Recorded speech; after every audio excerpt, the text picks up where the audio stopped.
I wore pink because of the Tony Awards. Okay, let's talk. Hello, darlings, and welcome to Care Off Book. It's me, Care Darling.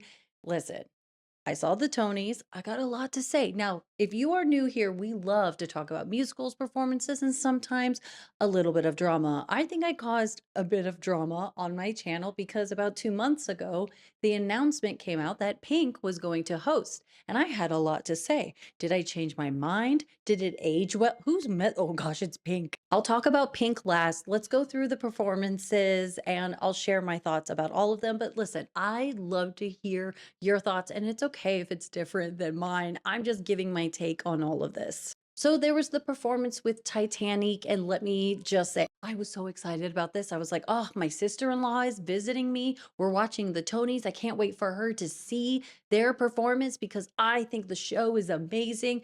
And then it happened, and I found myself being like, no, no, I swear, this is amazing. This is so good. And she's like, I'm a Celine Dion fan. That is not Celine Dion. And there were times where I was like, it didn't sound great. This really broke my heart. And I don't know if my heart will go on with this because, like I said, the show is so good. And then that performance and her voice, it just did not hit well. And I was like, you know what? Titanic is great because of the crowd work and the connection with the audience. And for some reason, I don't know, guys. I'm sorry, this is my opinion. It felt like they just wanted the whole cast to be there versus like put in a great number. And yeah, because to me, like those weren't the best. I think it was Chances. I don't think it was the best song to do at the time. And I have done a reaction video, and I remember being like, guys, I swear this is really good. But for some reason, when it's not the full show and it's just that performance, something is missing. And I'm like, yeah, it's us in the theater and connecting. Ragtime with the company. Now, this was beautifully done to the point that I actually went to the OG cast ragtime performance, and it was the same. It was the same performance. I love the fact that we got so much story. The blocking was gorgeous. And so I really want to see this musical. I've never seen it. And to me, this is a great example of something like, hey, I've never seen this before. And the Tonys was a great sort of preview of like, what can you expect? And my heart was full when Cassie won the Tony Award, and the little moment with right Joshua Henry and her and hugging backstage. I don't know. That would this show to me is something that pulls your heartstrings. And so seeing them win their Tonys and the show for Best Revival, I was like, this seems special. Chicago 30th anniversary. I was so happy to see Queen Latifah. I was like, yay. Oh, like awesome. She's introducing it. Then it started. Alex Newell. Oh my gosh, they could have just stopped it there. That I was like, you are giving it color. This is amazing. I got goosebumps. Yours. So boost me up my ladder, kid, and I'll boost you up yours. And I was so excited to see everybody perform, but then they only had to say one word, which again, I was like, oh, this is a good beginning. I did feel bad for Whitney Levitt because I was like, ooh, what's up with her mic? I didn't really hear her, but I was still like giggly and be like, oh, this is going to be great. And then it turned into all that jazz with Pink. And oh, guys, I'm sorry. I found myself like, wait, but what about they're just saying one word and that's it? And I was like, is Julian Huff gonna come out and dance? Is there going I was all excited, and then I was like, oh no, we're just gonna watch all that jazz. And I'm so sorry, darlings. I was like, what a huge letdown because Alex set the bar and then it just fizzled out for me. Schmigadoon's performance, that was a fantastic performance. You get the feel of the show, the funny banter with, Bernadette Peters. Okay. What's happening? Why is there music coming from everywhere? This won Best Musical. Isn't that in my head? I'm like, that's kind of crazy. But in a way, I'm like, maybe the competition is just wasn't good because there wasn't a lot happening on Broadway. And so it's like, well, like if you have a show, you might as well be nominated. Like, I don't know if that was the feel happening. And I remember seeing an interview where they were talking about usually there's three masterpieces each year or decade or something. And we haven't had a masterpiece since what? Wicked? No, Hamilton. Sorry. We haven't had a masterpiece or big mega musical since Hamilton. I could be wrong. You darlings can correct me, but that was 10 years ago. So it's like, wait, where is the next hit? And even though Schmigadoon won, I think it's just because people are like, hey, this is more tolerable than the other musicals that came out.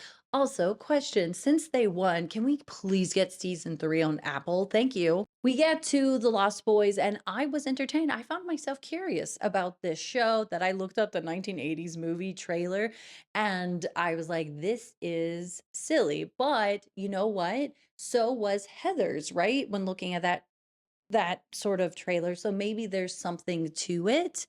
But yeah, I thought it was a pretty good performance and I just thought it was interesting to the point where I'm like, I'm intrigued. I would like to know more. Then we had Leslie Odom Jr., the memoriam performance, singing Without You from Rent. Wow, that is beautifully done. It was I've talked about this before, but who'd have thought that song, right? When you think of Rent and stuff, but this was perfect because, again, in case you didn't see that episode, I was saying how this song is perfect because it's talking about how the world goes on, but then there's a sense of pain for the people that remember you. Yeah, I recommend that performance if you haven't seen it. Like it was tasteful, it was beautiful. Then there's the Book of Mormon celebrating 15 years. This might have been my favorite performance that night.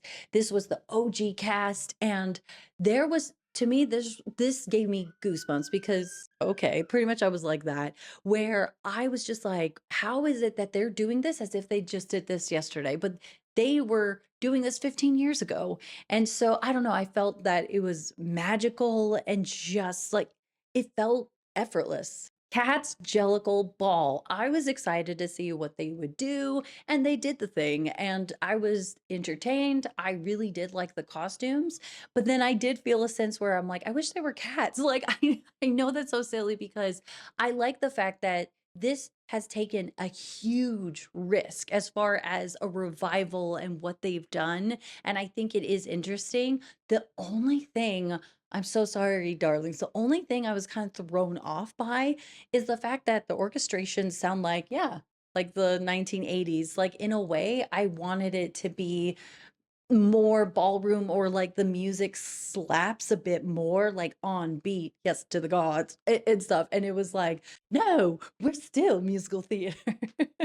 It's almost like when you think of West Side Story and it's like, yeah, we're a gang in New York, but then they gave us full musical theater as far as how they dance versus no, we want you to dance like the actual gangsters, right? So in my head with Cats, I'm like, all right, we're going with this vibe and this kind of dancing. And so I'm like, I want the orchestrations to kind of match it or change the type of instruments you're using to kind of go with this cast and how they're moving and doing things. The Rocky Horror Show. Oh my gosh. Fantastic little introduction and Luke Evans phenomenal. I really did enjoy it. I thought it was a huge crowd pleaser and I loved the costumes. I loved the makeup. And there were certain looks that the characters have that I was like, I really like a lot of these choices that they're making.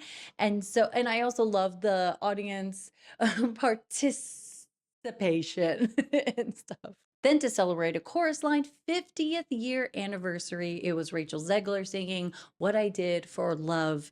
It was beautiful. It was stunning. And I felt myself going, I want more. Like I know. It's one of those things where it's like, wow, she gave it. It was so I love her tone. I loved all of it. But then when I'm thinking of chorus line, I'm like, oh, I want to see the line. I want to see the dancers. And so I guess in my head, I was like, I can't wait to see the dancers and the performances, and also like give the homage to the ensemble, to, the people that are dancing behind the leads or something like that. But I get what they were going with, Rachel, and so it's like it was beautiful, yes, but I wanted more. Then we have two strangers carry a cake across New York. I kind of called this, didn't I? Where I was like, they're going to sing the song New York, which they started to. It was really nice. It was beautiful. And I was like, I was like, okay, I'm into this. Then they transitioned into American Express. We got a quick change. And I will say, did I enjoy it? Yes. But I felt a little like, okay, are we kind of getting the show? Are we understanding the show a bit more? No, I think we just got two songs and they sounded nice, and that was that. So I was like, all right. Okay, let's talk about the opening number. I know you're probably like, we're talking about this last. It's because I created that video 2 months ago about Pink as the host and how I felt. I don't think she's a good choice to be the host for the Tony Awards. We'll be entertained, but I don't think it makes sense for her to be the host. So yesterday, I noticed I was getting tons of comments on that video, with people, saying like, "Oh, this didn't age well," and asking me questions. Where honestly, I was like, I know I put up the video, but I didn't rewatch the video. And so the point is like, how do I feel now that I saw the Tony Awards? What did I think of the opening number? And the thing is that I didn't think much of it. I didn't. And if you're like, are you serious? Are you crazy? The answer is, I feel crazy because I'm seeing people saying, like, this was iconic, this was amazing. And I remember watching it and just thinking, okay. To the point where I was like, you know what? Let me listen to the lyrics, like really pay attention for the second time. And I still felt the same, where I was like, it was fine. It was fine. Right? The beginning bit with her dressed as Peter Pan spinning, and I get it. It was supposed to be comedic. And it's like, oh, it's funny, but I'm just not laughing. I love the fact that Neil Patrick Harris came out, and the message, as far as like, it really was for me, right? Where it was like, hey, people are saying that you're not a good pick, to be the host for the show. And then to ultimately be like, you don't have to be Broadway, you just have to be Pink. So then it's like, all right, give us Pink. And then it's a Moulin Rouge song that she did, right? When the movie musical came out. And so for me, it was like, it was the song, different lyrics. It just felt like it was on a loop, just going on and on and on. And then it's like, oh, this person's singing this, and oh, this person's being introduced, and this is happening. But then I didn't feel a sense of like, oh my gosh, what a journey. It's just like, and you, and you, and you, and you. And I just wasn't excited by it. I was like, oh, they're hitting that note again.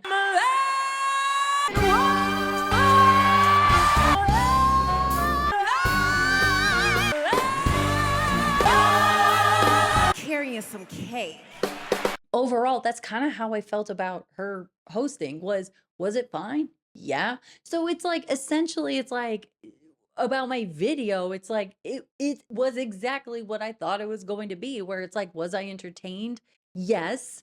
Do I think she should have hosted the Tony Awards? No, she wouldn't have been my pick. For those who are like, no, I think she did great. Yeah. I'm so happy that you guys felt something and I didn't. Like, I feel crazy, is my point. Ugh. Well, maybe I'm a Broadway snob. Maybe that's what it is. But I just found myself, you know what? I might have put the bar too high, because I was like, oh my gosh, I can't wait as far as the performances and stuff. And then when they happened, I found myself, oh. And then when there was no bar, like as far as Pink, it's like, all right, let's see what she does. I was like, it's exactly what I kind of thought. Like, it was fine. I was entertained. The end. Ah! Oh my gosh, darlings, if you're still hanging out with me, hopefully you don't hate me too much and stuff. You can totally disagree with me. I don't think that's the bad thing. If there are people here who are like, ha, yeah, got you about Pink or whatever, I think you might be taking it a bit more serious than I am. As much as I want to be like, this was an amazing performance and I'm obsessed with it. The best way I can explain it is like Super Bowl halftime shows, right? Is that there are Super Bowl halftime shows where I'm like, this is the peak, this is the most amazing show ever. And then there will be shows that are fine, but they're not my top. So seeing this opening number, I'm just like, oh, it was fine, but it's not my top. All right, darlings, that's it for today's episode. I hope I didn't upset too many people. Love to hear your thoughts and opinion on it. Like, did you feel similar with some of the performances, or are you like, no, wrong take? Like, for example, Titanic, right? I was there being like, no, I swear, this is amazing. And my sister-in-law is like, this is awful. And I was like, no. I'll see you in the next episode. I'll see you in the comment section. My girl's like, we gotta eat dinner. We gotta go. All right. So if you love talking about musicals, performances, sometimes a little bit of drama, like me. Okay. Oh my gosh, she's the drama. Don't forget to like and subscribe. Take care, darling.